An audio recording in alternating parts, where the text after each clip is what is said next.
maanta barnaamijka waxaan diiradda ku saaraynaa illegal fishing-ka ka socda xeebaha Soomaaliya. Sidaan wada ognahay burburkii dawladda Soomaaliya 1991 laga bilaabo ilaa iyo hadda waxaa ka socda xeebta Soomaaliya illegal fishing. xeebta Soomaaliya oo ah xeebta labaad ee ugu dheer qaaradda Afrika marka la yiraahdo mainland-kana ah dalka koowaad ee ugu xeebta dheer Soomaaliya ayaa waxa uu soo wajahay xaalad aad u adag oo ku saabsan illegal fishing-ka.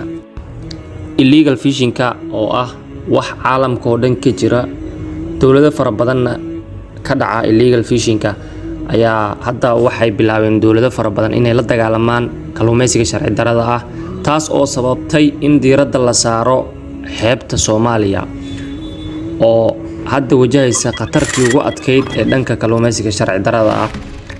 caalamka sanad walba waxa lagu qiyaasaa lacagta illegal fishing-ka laga sameeyo 10 to 23.5 billion US dollar.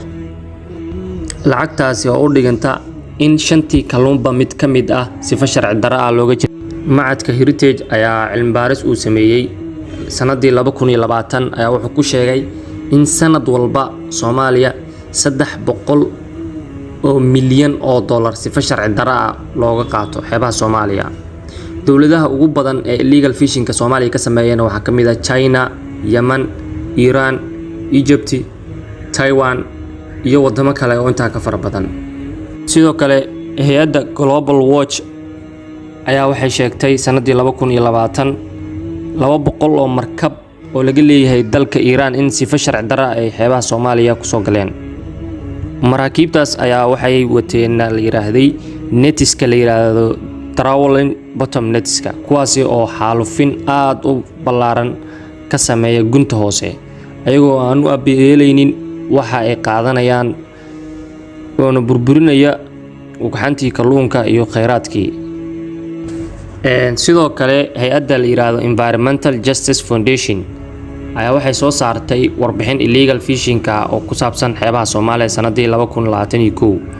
hay'adda ayaa waxay meesha ku sheegtay in 6 markab oo laga leeyahay dawladda China kuwaas oo wax license aan ka haysan dawladda Soomaaliya inay gudaha badda Soomaaliya soo galeen ayagoo ka sameeyay illegal fishing aad u ballaaran.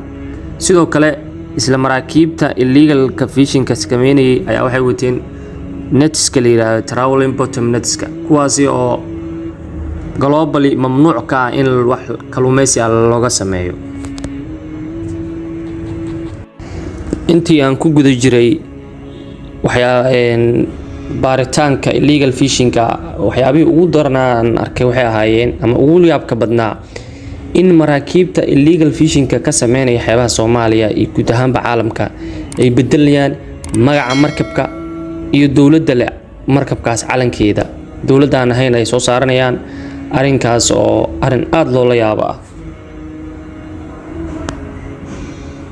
Professor Cabdi Ismaaciil Samatar oo ka hadlayay kalluumaysiga sharci darrada ah ayaa waxa uu sheegay arrin aad iyo aad looga fajacay. Up to $450 million of fish is stolen every year. Professorku waxa uu leeyahay wax ka badan 450 milyan oo dollar ayaa sanad walba laga xadaa ummadda Soomaaliyeed. haddaad ku dhufato 20 sano ee la soo dhaafay waa lacag ka badan 9 bilyan ama 10 bilyan oo dollar. That alone will enable us to rebuild the country. But who is going to bring that money back from the Japanese, from the Italians? lacagtaasi oo kaliya ayaa noogu filan dib u dhiska dalkeena. laakiin yaa weeye cidda raadinaysa oo lacagtaasi nooga soo qaadaysa dalalka ay ku maqan tahay: Japan, Talyaaniga, Portugiiska, India, Shiinaha iyo kuwa kale oo badan. badweynta Hindiya ayaa lagu sheegaa inay tahay badda saddexaad ee ugu kalluunka badan caalamka. nasiib wanaag Soomaalidu waxay ku fadhisaa xeebta ugu dheer Afrika. kalluunka ku jira xeebta badweynta Hindiya oo kaliya ayaa noogu filan dhismaha jidadka, iskuulada, goobaha caafimaadka iyo daryeelka carruurteena. Beyond any shadow of doubt that every Somali child iyada oo ka fog wax shaki ah waxaa ilmo kasta oo Soomaaliyeed uu heli karaa cunto ku filan iyo macdanta uu jirkiisu u baahan yahay. taasi oo subax walba saxankiisa miiska loo saari karo. The resources are there. The fish is khayraadkii waan haysanaa, the capacity to kalluunkii waan haysanaa, awooddii lagu soo saari lahaa waan leenahay, xoolihii nafaqada laga helayay waan leenahay. What it lacks is organizational institutions that can translate that into something else. waxa kaliya ee lala yahay waa hay'ado hagaagsan oo waxa aan haysanno u bedeli kara wax kale.